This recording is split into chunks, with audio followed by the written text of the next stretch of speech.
Process the education of farmer and Sunday room. You see, Mamprosi Kusasi issue is a very delicate and complex. Papa. Now, our historical background. In fact, me share that enya history be a Ghana ha a very delicate and complex like the Mamprosi Kusasi issue. Delicate. So don't draw conclusion. Obaza draw conclusion a manipa no bia wona ne te ho wote ya asa wa twoba modidi na ega anya montam ko emfa kwotena badwam ona ya asa wa twoba wote ona ya bobo te ho na ne baanu nkomo bia mudi ya bobo so de wa twan photos no bi twan photos no se answer 40 cedis na toto ne bo aye de ne passa 10 cedis hey. Can you say can you think top football too? You know, see, let's make it this way. The Mamprosis were the first to occupy the Bawku Naba scheme. And from 1721, wa baba be di Bawku Naba kunye biano okochea whoever is the Nairi. Now, the Mamprosis, unlike the Gonjas, Gonjas, you know, omo defitiwa from 1600 and Obano, omo defitiwa. Na se temuano moswa Nkrumah swa. Na tohaji the right hunter. Ene mano. Omo de tohaji the right hand and nana no bi baba be di Nkrumah so hene. That is the difference between the Gonjas and the Mamprosis. No, the Mamprosis and the Dagombas and the Nanumbas and the Moses. They were not like the Gonjas. Gonjas no mo di fitu ano omo de ba ababisi abehene. So with passage of time no Gonja no untanya rebellion. Sansa or the one about the BCA. But the Mamprosis were under like the Dagombas, like the Nanumbas. Omuya quite liberal, a little liberal. Omuya Nasa mo see him no be shy. Actually. Not just a material. What can I see ya? Mamprosi Dagomba near the Sano dear. Although dear. Se odi usuria na wayi wa hunipa e de esiso sanko be yi wono ane ba ese omedi muso like the Gonjas na obeja mamoa munipa adiso na mum musi hine no a hine na be swaya kire no. That is it. Okay. And the Mamprosi history, if you look at it, edru ba bi kura no na Mamprosi na kakraka se otimi appointi bi so okay ha eyamanam sini nti musi hine no ha mum mame ho Monko sign chile ohene foforo bi obe. Na kese na akonya no so. No, the Mamprosi extended means someone Mamprosi extended up to maybe the present day Wala Kingdom. Yes. Then you know Mamprosi. Yeah, to the Frafra. I'm saying no crowd your Frafra. I'm saying that's what she say. So that was what was happening. Now, once again. Your chieftaincy problems na yenya pa enya was the CPP government and the Rollins PNDC government. Politics. CPP government. So with the Ajimambadu Yabuafari Commission of Inquiry no, one more recommendations no. Almost will be cantons. Cantons. Cantons na en some fante say Nkrumah. Now nipa bebre nim say ntia Mamprosi Kusasi adin very delicate, very complex security implications say. And this my submission no.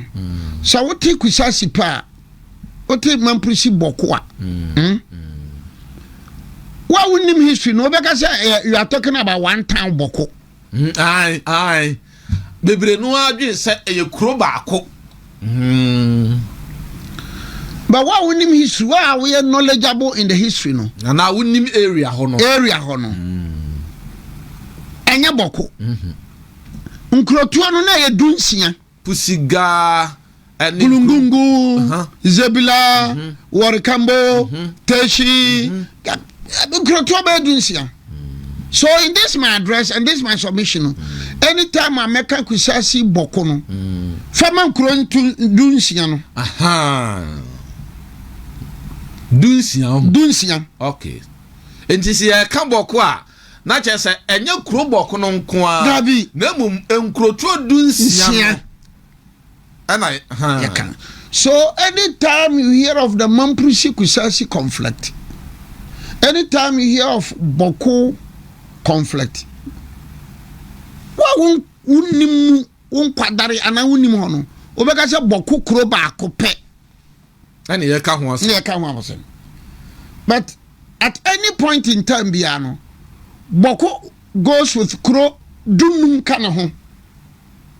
Mo ye dunsia. And that over the new patriotic party no kura no a otimi ya de pa na o send nkro no bi kura sane kan ho ma ne koye I think about that dunsia. Okay.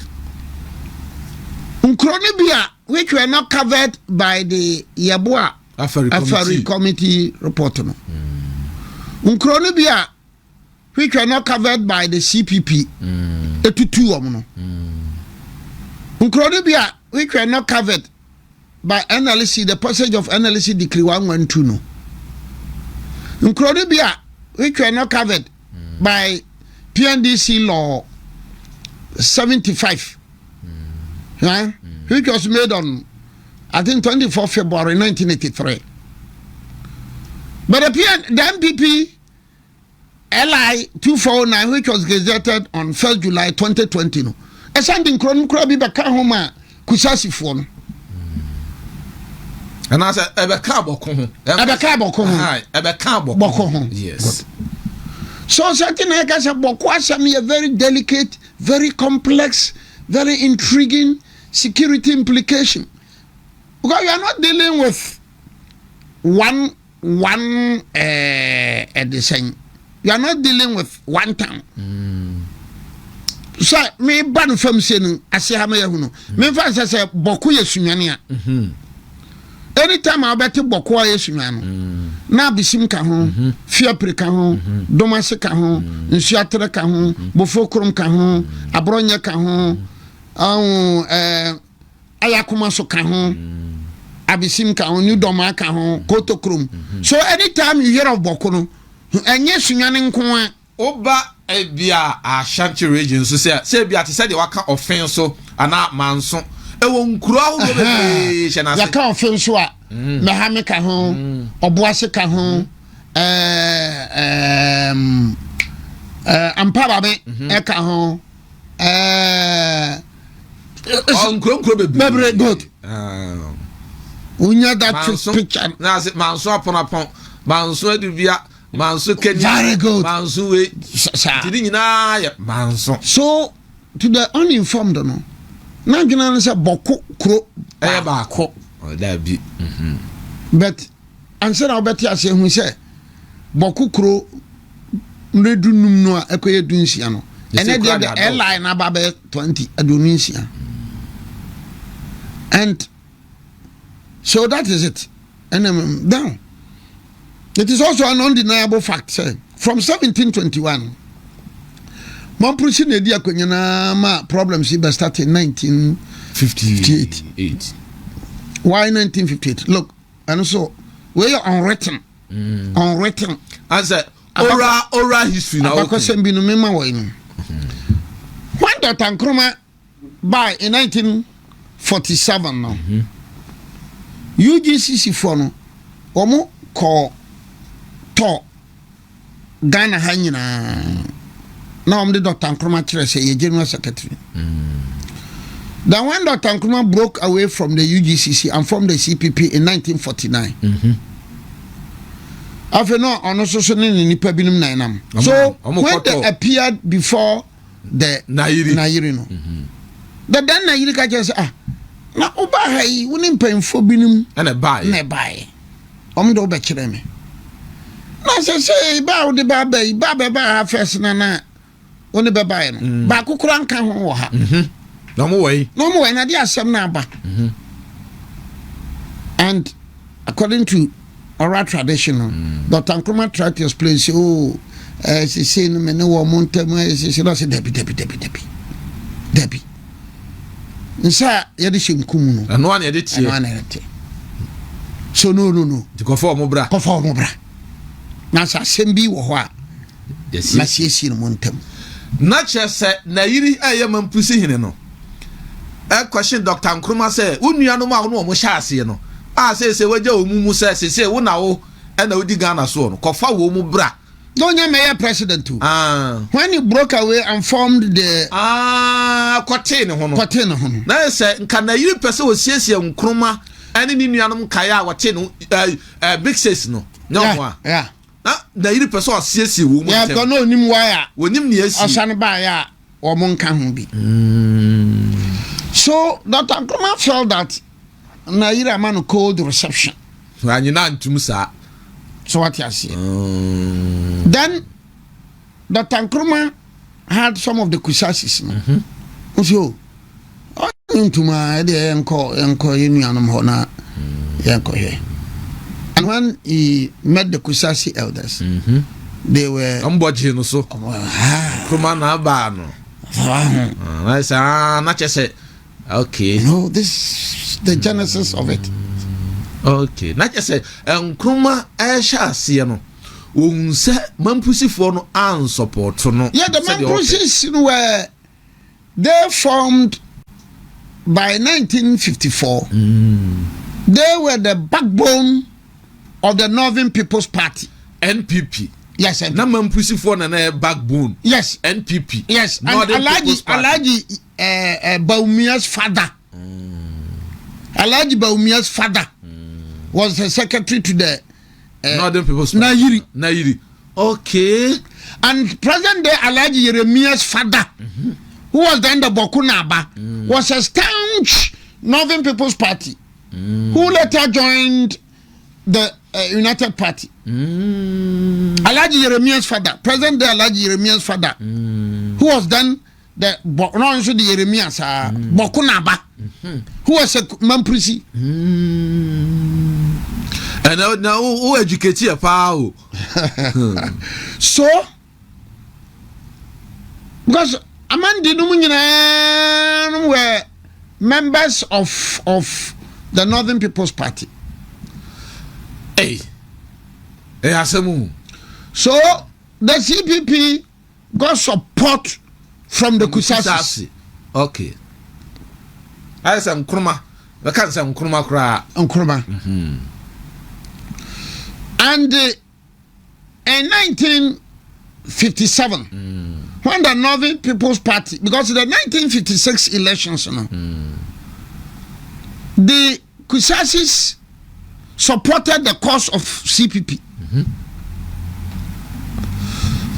and the Mamprusis in this contest Sameka Mamprusia meka Mamprusia o Gambaga Mamprusia o Larungu Mamprusia o Wale is a Mamprusi Nibia okay they also supported the Northern People's Party in the 1956 elections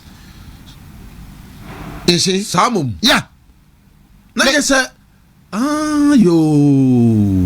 so after the 56 elections now Kwame Nkrumah say yente party bia on traba we so anama Northern People's Party ebe joining NLM good National Liberation Movement very good and Gashimo few Nkrumah so be kan ho they all came here so it was in October 1957 no mo form the United Party oh na say kaneno na party ne ye abusueku anase kasaku okay enti mampusifo no mum na behind NPP Northern People's Party it wasn't only Mampusi alone any others ka ho yeah obanya kasina na nkana siketadam ubenya dagati dombo ubenya wala fo binim Ubenya Gonja Fobinum. They all supported the Northern People's Party. Not just say, they will can crown or yakwes, so many now, so I'm saying, the Mudu don't know yan, the man pussy. The man pussy on the Gomba Foam. Because historically, no, baby at the Gomba for Becono. Hona man pussy gina. Hona Mosi Fogina.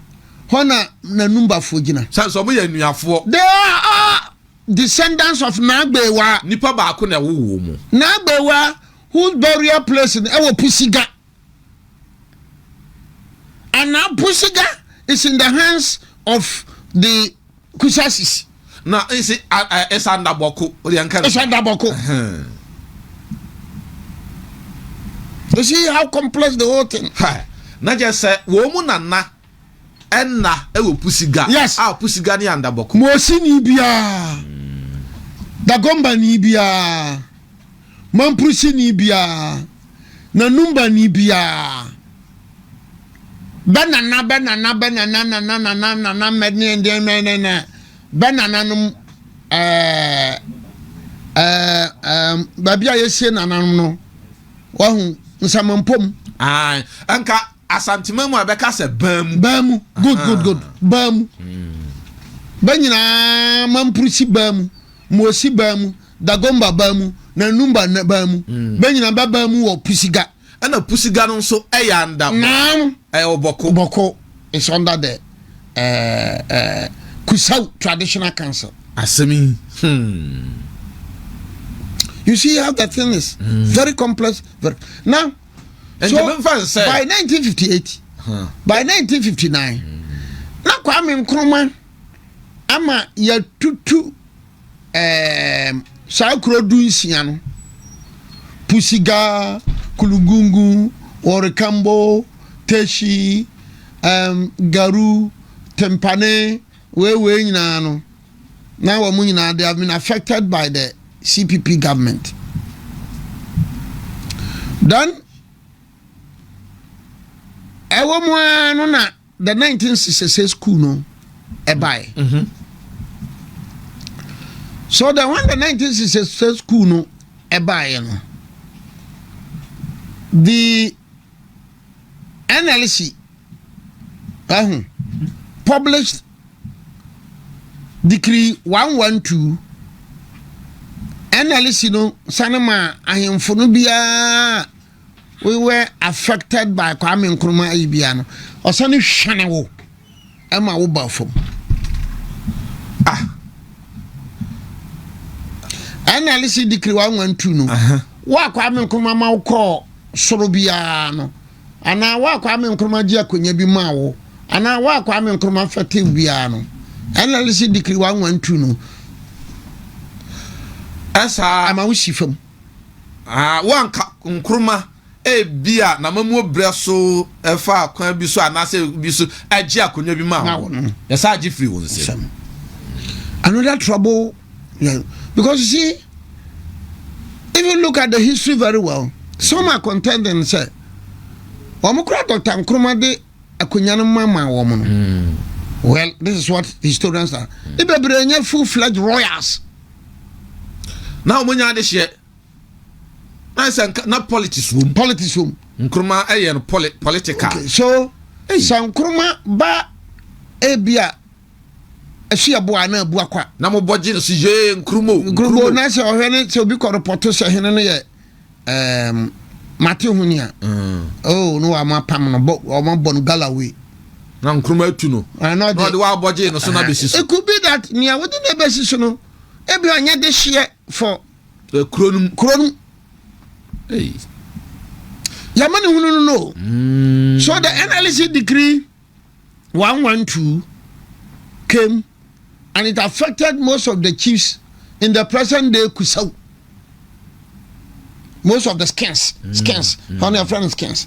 So for the purpose of the discussion, they doing siano there effective woman. And they were all replaced. Oh, how delicate. Baby, and that I don't have the problem, Mama Wenchi. God Wenchi was also affected by NLC Decree 112. Offenso, Mampong, Domiabra. Wa fie kwasiansu dum nyina were affected because it was analysis decree 112 na ma kwasiansu team free. Kwasiansu not CPC ya, Kumasi CPC ya. Crofrom CPC. Eti kwasiansu team ko wan fie by virtue of the passage of analysis decree 112. Hey. You see? Then fast forward. Kofi Buzia de wanka ho. Kofi Buzia de sorted implementation. And a champion bias or be comme si comme ça, ça en French for can comme si comme ça. Comme si comme ça. Au Kobolega hotel we friend comme si comme ça. Okay. Then the major problem we had was with Jerry John Rawlings. So when Jerry John Rawlings also came, he passed the PNDC Law 75, which was gazetted on 24 February 1983. So, Jerry John Rawlings also went forward and said, wait, you know, we see. Oh, did it to me? Yes. Hey. Wait, you know, I'm going to Akunyano. Not just say, yeah, Papa Jerry. Ne dia no ne Nkrumah dia no yase eno ne ye pe do I would na fa no asiu hene. So Jerry just repeated Kwame Nkrumah dia no NLC decree 112 si wo mo fam no Jerry no maybe nka do ye say wa NLC decree 112 by bia na affect si kron mu nsi mo hene but Jerry NLC PNDC law 75 no Jerry went further to mention names. Hey. So Garua, Jerry so una befa. Tempare, una befa. Zebula, una befa. Teshi, una befa. Warikambo, una befa. Boko, una befa. Na just on no dia no. Na ya kwa a political appointment. Well, me dey jam team baby. Me me my decision. Me couple me dey wa woti no. Wa draw your own conclusion. You see the situation. Now, Jerry later followed it up with PNDC law 98, which was also passed on 23 November 1983-84, but it was in November. Now, Jerry went on further to say, ya bane boko, any garu, any timpane, any zebila, any warikambo, any teshi, any hihinano. Untimu famo kurowe youth association bia intimi ma. That is 98. Okay. And that same day, Jerry passed PNDC law 99, which vested all those lands in Boko, Garu, Timpane, Zebila, Kulungungu, name them Warikambo, Teshi, name them Sankroninano, vested in Sassininina, so beyond to be found in San Kansasino, Yadiama DC. Abane agent Sassinin, Aban bet assassinatum. So you cannot discuss PNDC law 75 without considering PNDC law 98, without looking at PNDC law 99. O can mean sambu. And a typical place here, Sasa ni bitimi see. Let's put Kwame Nkrumah and Jerry in one basket and Nungwa. Okay. Neodai was made a chief, I think it was in 1958 or so. Then somewhere around the 1960, thereabout, Neodai Omutu Neodai Iku. Omutu Neodai Ikunu. Kwame Nkrumah in 1963, with Oforiatta as the Minister for Interior, passed a law that is EI 68. And EI 68, you know, Wamuma, the district commissioner, no one kind, so onuna enshe Nungwa. Interesting scenario about Nungwa. I said, why are you here? So, Kwame Nkrumah. Adabi, the Kwame Nkrumah Pano.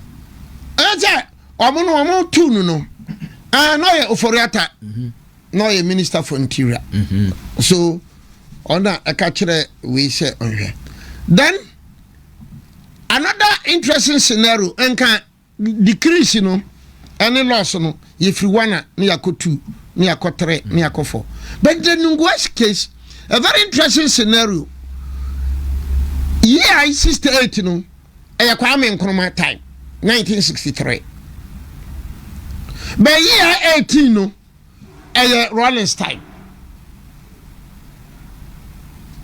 one scenario no enka 63 no wonanim 68 enti nka ebia Rawlings time there enka 60 70 70s ebe year 18 entia well and the year 18 no Rawlings supported because Nungwani Odaya Yukunu Betunu no na say yatunu yentuno so who sa yatunu yentuno and 18 no by say I know Nungwa two properties affairs Nungwa's two properties in nyina Rawlings confirms say you two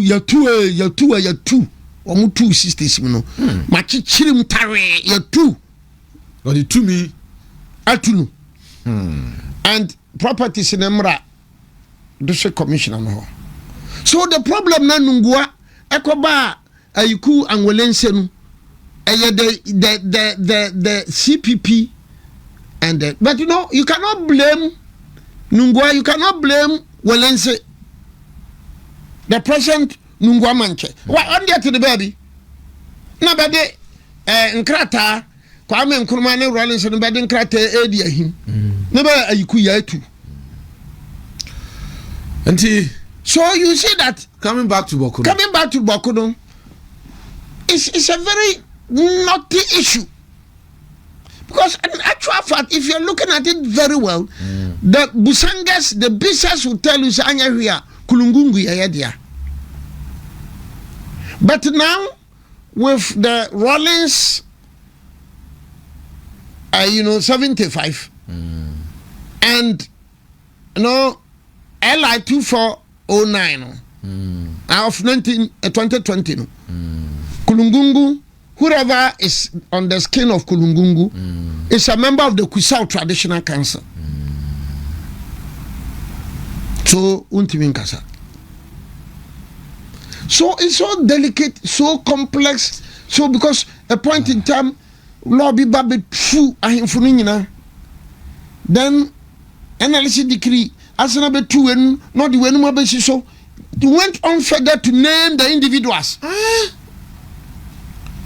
Then PNDC law 75 also the skinned woman analysis naming the individual say who na better so as a political appointment. Yes, and then the situation is very dicey.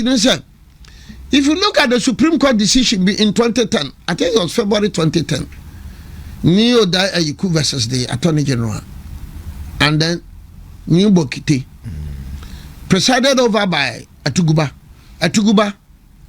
Rose Aite. Atuguba Rose Aite. I think two become. It's a very interesting case which I'm inviting everybody to go and read. 2010 Supreme Court. Eni Odai Ayiku versus the Attorney General. And okay. So it makes it so now PNDC law 75 for no. For 16. I know I'm a for no. I run is two when you know. I run is the for be by. Can you challenge it in court? The decision in New Odai Ayiku versus the Attorney General, which was delivered in 2010, uko court wa enye wapim.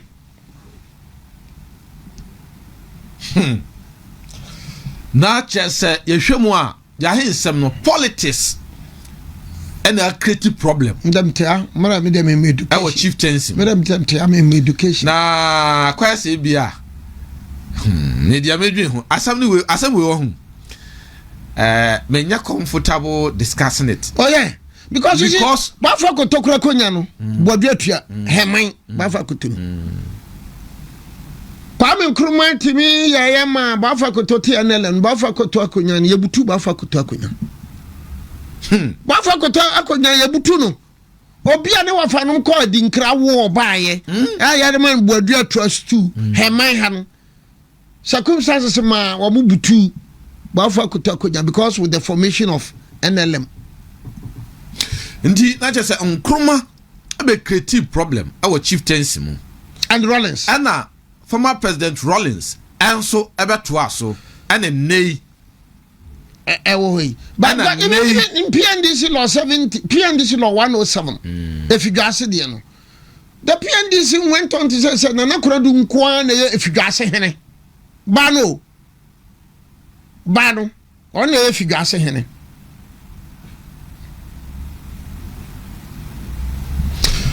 La young quad that issues because Bawku issue need here. That's it.